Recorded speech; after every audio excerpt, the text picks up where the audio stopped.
Yeah, this car was belonged to Bobby Oakman. It's a 1974 CAE. I actually pit crewed on this car when I was 15 or 16 year old, so we restored it back to its original condition while Bob was still alive. And the last thing we needed to do on the car was to put the exhaust on, and we went fishing instead, me and Bob. And Bob unfortunately passed away when we got back to the docks, so he never got to hear the car start, but he built the engine in it. It's the original engine he ran in the 70s, all the original gear. So yeah, it's a piece of history, and this is the last CAE that ever come out of the American jigs at the time, because this car came back with the Gardner brothers, and they bought the jigs from CAE, so it's the last American built CAE. So there's a bit of history there. Yeah, just giving a slow demonstration run. From Bruce Keener, yeah, right. Oh no, we like to keep them spirited, but you've got to play it safe because you never replace these things. So yeah, you know, you've got to look after them.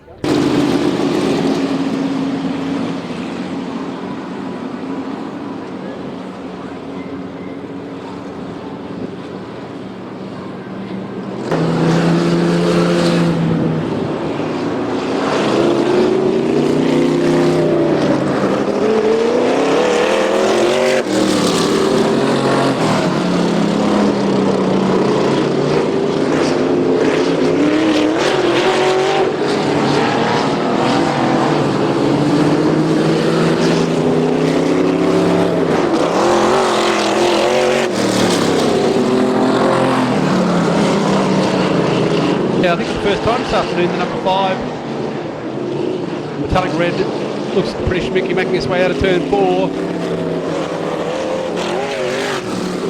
I think that's the ex-Bob Oakman car. Imported CAE car number 5. Owned by Bruce Chang, Plenty of Speed.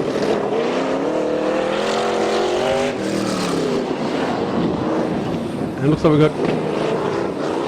got the USA 1 car infield, unfortunately, a little bit prematurely. The other 3 cars remain. Scott Johnson, as I said earlier, racing in 360 sprint cars locally,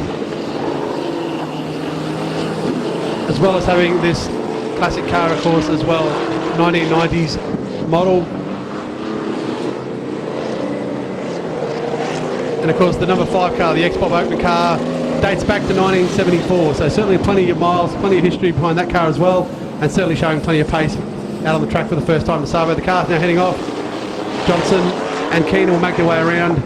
Yellow flags are out. They'll head back to the pits, and we'll see these cars out later. Certainly things are looking, cars are starting to look pretty sharp. I think things will only get, I think, a little bit more exciting as the sun starts to set and we get into the cooler night air.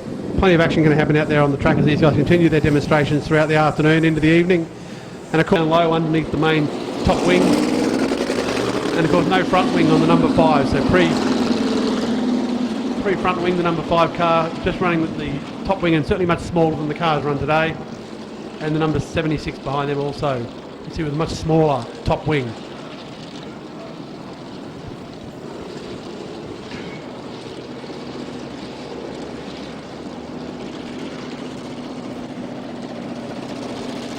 Okay, so the 96 car first saw track time in the 1960s.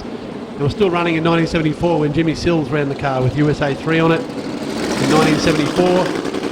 Owned now, of course, by Gary White, being driven by Stephen White at the moment. So plenty of history with that car, starting off in the 60s, running right through to the mid-70s, including a campaign from Jimmy Sills behind the wheel. 5 car, beautiful looking car, the number 5 car, the ex-Bob Oakman Sprinter.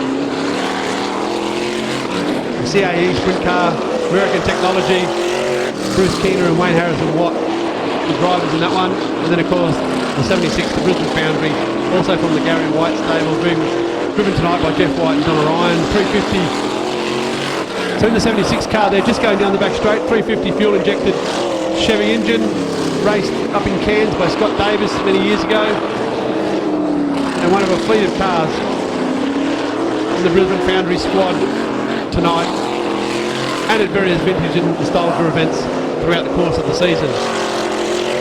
But certainly the CAE, the ex-Bob Oakman CAE, being driven by Bruce Keener and Wayne Harrison Watt, looks absolutely resplendent, shimmering under lights, the metallic paint, the chrome, just looks stunning as it comes out of turn 4 and down the main chute under the spotlights. And a real credit to those involved in putting this car together. All the spit and polish and elbow grease that goes into getting these cars.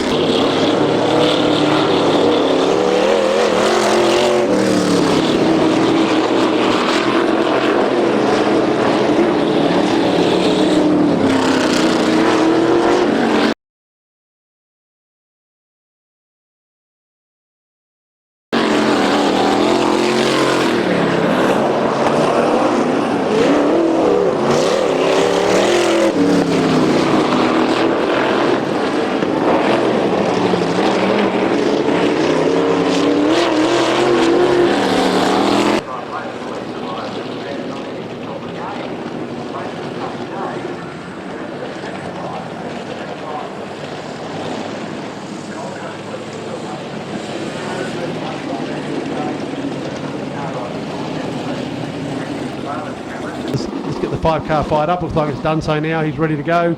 We'll go green very, very soon.